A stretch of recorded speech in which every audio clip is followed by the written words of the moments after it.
Tech day fertility అమ్మ అనే పిలుపుకు శ్రీకారం చుట్టండి. పొందండి ఉచిత మొదటి కన్సల్టేషన్, మొదటి స్కాన్. సంప్రదించండి 8880747474. గౌరవనీయులు బీసీ సంక్షేమ శాఖ మంత్రివర్యులు, నా మిత్రుడు, మా జిల్లా శాసనసభ్యులు పొన్నం ప్రభాకర్ గారు ప్రవేశపెట్టినటువంటి ఈ బిల్లుకు బీఆర్ఎస్ పార్టీ సంపూర్ణమైన మద్దతును తెలియజేస్తుంది. ఈ బిల్లును మేము మనస్ఫూర్తిగా స్వాగతిస్తూ ఉన్నాము. అయితే ఈ బిల్లు ఎప్పుడు నిజంగా బీసీ వర్గాలు సంతోషపడతాయంటే, బీసీ వర్గాలకు విద్యా ఉద్యోగాల్లో 42% రిజర్వేషన్ వచ్చినాడు. బీసీ వర్గాలకు స్థానిక సంస్థల్లో పట్టణ మరియు గ్రామీణ ప్రాంతంలో 42% రిజర్వేషన్ ఫలాలు వారికి పూర్తిగా అందినప్పుడు ఆ వర్గాలు చాలా సంతోషపడతాయి. అవి అందాలని కోరుకుంటున్నాం. అవి అందే ప్రక్రియలో రాష్ట్ర శాసనసభ ఏకగ్రీవ తీర్మానం చేయడంతో పాటు రేపు కేంద్రంలో పార్లమెంట్లో పోరాటానికి కూడా బీఆర్ఎస్ పార్టీ కలిసి వస్తుంది. మాకున్న 4 రాజ్యసభ సభ్యులు కూడా ఏకగ్రీవంగా ఈ బిల్లుకు మద్దతు ఇస్తూ మేము ఓటేస్తాం. అయితే ఈ బిల్లు పాస్ కావాలంటే ఏం కావాలి అధ్యక్ష? రాహుల్ గాంధీ గారు ఇలా ప్రధాన ప్రతిపక్ష నాయకుడు, 100 మంది ఎంపీలు ఉన్నారు. వారు మరి ఈ బిల్లు మీద ఒత్తిడి తేవడానికి పార్లమెంట్లో వారు కృషి చేయాల్సినటువంటి అవసరం ఉంది. దానికోసం వారిని గట్టిగా రాహుల్ గాంధీ గారు ఇలా పూనుకోవాల్సినటువంటి అవసరం ఉంది. అయితే మా మిత్రులు పొన్నం ప్రభాకర్ గారు మేమేదో మిస్గైడ్ చేస్తున్నాం అనేటువంటి మాట మాట్లాడినరు. అది కరెక్ట్ కాదు. ఈ బిల్లు విషయంలో రాష్ట్ర శాసనసభలో గతంలో కేసీఆర్ గారు ఉన్నప్పుడు కూడా అధ్యక్ష, మేము మార్కెట్ కమిటీ చైర్మన్లలో, డైరెక్టర్లలో బీసీలకు 50% రిజర్వేషన్ తెచ్చింది బీఆర్ఎస్ పార్టీ.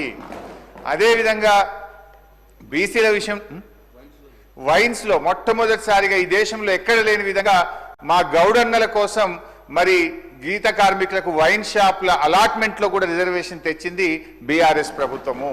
ఇట్లా మేము కొన్ని కార్యక్రమాలు చేసినాం.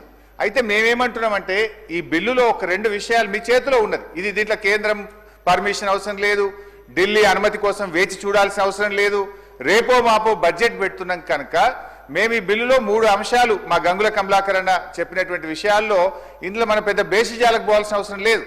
బీసీల మీద మీకు నిజంగా చిత్తశుద్ధి ఉంటే, బీసీల మీద మీకు నిజమైనటువంటి ప్రేమ ఉంటే 3 అంశాలు ఈ బిల్లులో చేర్చమని బీఆర్ఎస్ పార్టీ తరఫున అమెండ్మెంట్ ఇచ్చాం.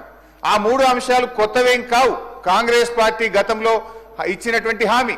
అందులో మొట్టమొదటిది గౌరవనీయులు గంగుల గారు చెప్పినట్టు 42% ప్రభుత్వ కాంట్రాక్ట్లలో బీసీలకు రిజర్వేషన్ చేస్తూ ఈ బిల్లులో చేర్చండి. దీంట్లో ఢిల్లీ పర్మిషన్ అవసరం లేదు, ఎవరు పర్మిషన్ అవసరం లేదు. రేపటి నుంచే ప్రతి కాంట్రాక్ట్ లో బీసీలకు రిజర్వేషన్ వచ్చే అవకాశం ఉంది. ఇది మీరు ఎన్నికల సమయంలో బీసీలకు ఇచ్చిన హామీ. దీన్ని దయచేసి దాంట్లో చేర్చాలని చెప్పి కోరుతున్నాం. నంబర్ 1. 1 నిమిషం సార్. 2వ అంశానికి వచ్చేసి బీసీలకు సప్లాన్ అమలు చేస్తామని మీరు చెప్పారు. గతంలో కేసీఆర్ గారు SC ST subplan carry forward విధానంతో ఎస్సీ ఎస్టీ గౌరవ సభ్యులు చాలా సీనియర్ మంత్రి కూడా కాలుకు మెడకేస్తే ఎలా ఉంది సార్? ఇది వేరు దానికి వేరు సంబంధించి మీరు చర్చ పెట్టండి. చర్చలో మీరు ఇవన్నీ అడగండి. ఆమోదించు. ఇది బిల్లులో పెట్టేటువంటి అంశం అధ్యక్ష. ఇది బిల్లులో 42% కాంట్రాక్ట్ ఇవ్వమని చెప్పి బిల్లులో కేంద్రానికి పంపే బిల్లు పంపుతారు, దానికి దీన్ని లెక్క పెడతారు.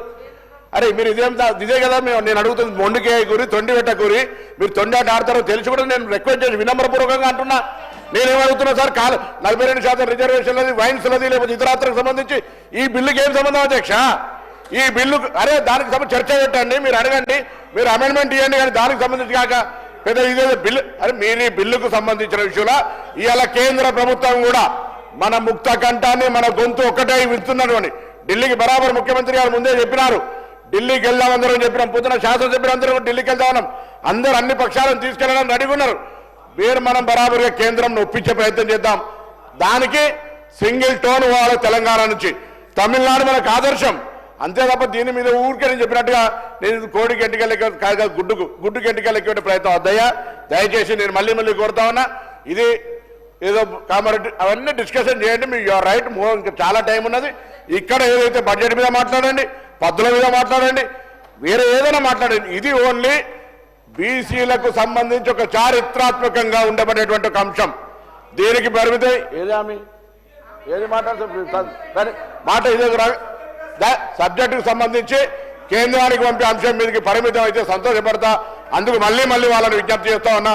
వేరే అంశాలను దీనికి కాలుకు మెడకేసి అనవసరంగా డిస్కషన్ చేసి సెంట్రల్ ముందర మనం ఎంతో వీళ్ళు ఐక్యంగా లేరు అనేటువంటి వాతావరణం తెచ్చే ప్రయత్నం చేయదు. వాళ్ళకి అటువంటి ఉద్దేశం ఉంటే నేనేం చేయలేను అధ్యక్ష. ఇది రాష్ట్రంలో బలహీన వర్గాలు గమనిస్తారు, ఆలోచన చేయమని కోరుతాను. కమలాకర్ గారు మాట్లాడండి. మీ సభ్యులే కదా హరీష్ గారు.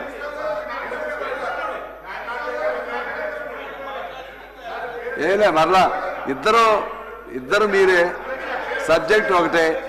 కమలాకర్ గారు దానికి ఆథరైజ్డ్ కాబట్టి మాట్లాడండి.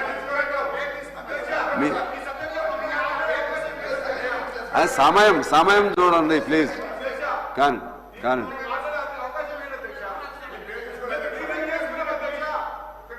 ఓకే సార్, గౌరవనీయులు పొన్నం ప్రభాకర్ గారికి వినమ్రపూర్వకంగా నేను మనవి చేస్తున్నది ఏంటంటే, ఈ బిల్లుకు బీఆర్ఎస్ పార్టీ సంపూర్ణమైన మద్దతునిస్తుంది, స్వాగతిస్తుంది. ఈ బిల్లు విషయంలో మీరు అఖిల పక్షాన్ని ఢిల్లీ తీసుకుపోతే మీతో పాటు రావడానికి ఏ పోరాటానికైనా బీఆర్ఎస్ పార్టీ సిద్ధంగా ఉంది. అయితే ఈ విషయం ఢిల్లీ చేతుల్లో ఉంది. అప్పటిదాకా వేచి చూడకుండా మేము అంటున్న దానికి మీరు బేసిజాలకు పోవాల్సిన అవసరం లేదు. సింపుల్ గా ఈ బిల్లులో 3 అమెండ్మెంట్లు అడుగుతున్నాం. బీసీ సబ్ ప్లాన్ ను ఈ ఆర్థిక సంవత్సరంలో పెట్టే బడ్జెట్ లో బీసీ సబ్ ప్లాన్ ను మీరు ఇచ్చిన మాట ప్రకారంగా ఈ బిల్లులో చేర్చండి. బీసీ సబ్ ప్లాన్ పెట్టండి. బడ్జెట్ లో 20,000 కోట్ల రూపాయల నిధులు పెట్టండి. కాంట్రాక్టుల్లో బీసీలకు 42% రిజర్వేషన్ కల్పిస్తూ ఈ బిల్లులో చేర్చడం ద్వారా బీసీల కొరకు ఏం చేయాలనేటువంటి తప్పకుండా హరీష్ రావు గారికి సారి మళ్ళీ గౌరవ సభ్యులు సలహా తీసుకుంటాం. కానీ ఇది ఒక చట్టము, ఈ చట్టము కేంద్రానికి పంపాలి. మీరేమో మళ్ళీ ఇక్కడ ఈ అంశాలను ఇందులో ప్రస్తావిస్తూ ఉంటారు. వీటిని మీరు చర్చించే మంచి సమయం ఉంది. మాట్లాడదాం. మేము మనము ఏంది పరిస్థితి, 10 ఏళ్లలో ఏం జరిగింది, ఇక్కడ ఏం జరిగింది, ఇవన్నీ ఇప్పుడు నేను రాజకీయ విమర్శలకు పోదలుచుకోలేదు కాబట్టి నేను పరిమితం అవుతాను అధ్యక్ష.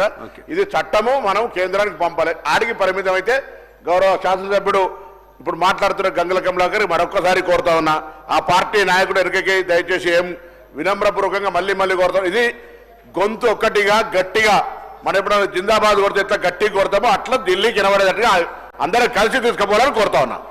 కమలాకర్ గారు ప్లీజ్. అధ్యక్ష, గౌరవ ముఖ్యమంత్రి గారు రేవంత్ రెడ్డి గారు సభలు ఉన్నారు అధ్యక్ష. మాటికి మీరు అవకాశం ఇచ్చిండ్రు, మీరే డిస్టర్బ్ చేస్తారు అధ్యక్ష. ముఖ్యమంత్రి ఉన్నారు కదా ఇప్పుడు అధ్యక్ష. హరీష్ గారికి ఎక్కువ సమయం ఇచ్చారు, మీరు మాట్లాడండి. నేను మళ్ళీ క్లియర్ చెప్తున్నా అధ్యక్ష. గౌరవ ముఖ్యమంత్రి రేవంత్ రెడ్డి గారు చెప్పినట్టు ఇది యొక్క బిల్లును పాస్ చేయించుకొని పార్లమెంట్లో పాస్ చేయించుకొని 9th షెడ్యూల్లో పెడతాన్నందుకు నేను నిజంగానే ఆహ్వానిస్తున్నాను. నిజంగా మా జాతులు ఎప్పుడు సంతోషపడతాయంటే ఇవి ఇంప్లిమెంట్ కావాలని. నేను గౌరవ ముఖ్యమంత్రి గారు ఇక్కడే ఉన్నారు, ఇంప్లిమెంట్ చేయాలంటే 2 ఇబ్బందులు ఉన్నాయి కాబట్టి అధ్యక్ష ఈ యొక్క హడల్స్ క్లియర్ చేసుకొని సాఫీగా పోవాలని చెప్పేసి నేను మనస్ఫూర్తి కోరుకున్నా అధ్యక్ష. నేను మళ్ళీ చెప్తున్నాం, మా బీఆర్ఎస్ పార్టీ స్వాగతిస్తుంది, మద్దతు ఇస్తుంది. అవసరమైతే మీ ఎంబడి వచ్చి ఢిల్లీలో నిరాహార దీక్ష చూడంగా మీ ఎంబడి సిద్ధంగా ఉన్నాం. జయలలిత ఎలా తీసుకోమని చెప్పి మేము కోరుతున్నాం మేము కూడా. కానీ ఈ యొక్క చట్టాన్ని 9th షెడ్యూల్లో పెట్టించే బాధ్యత కూడా గౌరవ ముఖ్యమంత్రి రేవంత్ రెడ్డి తీసుకోవాలి. ప్రెజర్ కూడా బీజేపీ ప్రభుత్వం మీద ప్రెజర్ పెట్టాలి. ఈ 2 ప్రభుత్వాలు కూర్చున్నాక 5 నిమిషాల లోపల 9th షెడ్యూల్లో ఇస్తుంది కాబట్టి దాన్ని సంప్రసాదిస్తున్నాం. దానికి ఉన్న ఇబ్బందులు తొలగిపోవాలంటే కొన్ని బీహార్ది చెప్పినాను, కొన్ని తమిళనాడు చెప్పినాము. ఈ 2 పరిణామాలు తీసుకొని శాస్త్రీయంగా పోవాలని చెప్పేసి నేను కోరుకున్నాను. అంతకన్నా శాపనార్థం అనిపించలేదు అధ్యక్ష. దాంతోపాటు 2 బిల్లు పెట్టారు, చాలా సంతోషం, సాధిస్తున్నాం. 3వ బిల్లు కూడా మీరు హామీలు ఇచ్చింది పెట్టమంటున్నాం. అది తప్పు కాదు కదా, మీరేగా ఒప్పుకున్నది, దాని తప్పు కాదు కదా. అది పెట్టమని రిక్వెస్ట్ చేస్తున్నాం. ముఖ్యమంత్రి ఉన్నారు కదా, ముఖ్యమంత్రి డిసైడ్ చేసుకుంటారు కదా, ముఖ్యమంత్రి డిసైడ్ చేస్తారు కదా.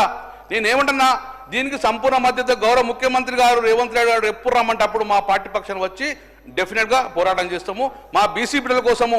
ఎందుకంటే ఆ రోజు విపి సింగ్ గారు అగ్రవర్ణాలు అయినా కూడా తీసుకున్నారు, బీసీది జయలలిత గారు ఇస్తున్నారు, మీరు తీసుకుని సాధిస్తున్నాం. కానీ ఇంప్లిమెంట్ చేసేటల్లో ఇదే చిత్తశుద్ధి ప్రదర్శించాలని చెప్పేసి మీ ద్వారా గౌరవ ముఖ్యమంత్రి గారిని ఈ ప్రభుత్వాన్ని కోరుకున్నారు అధ్యక్షత.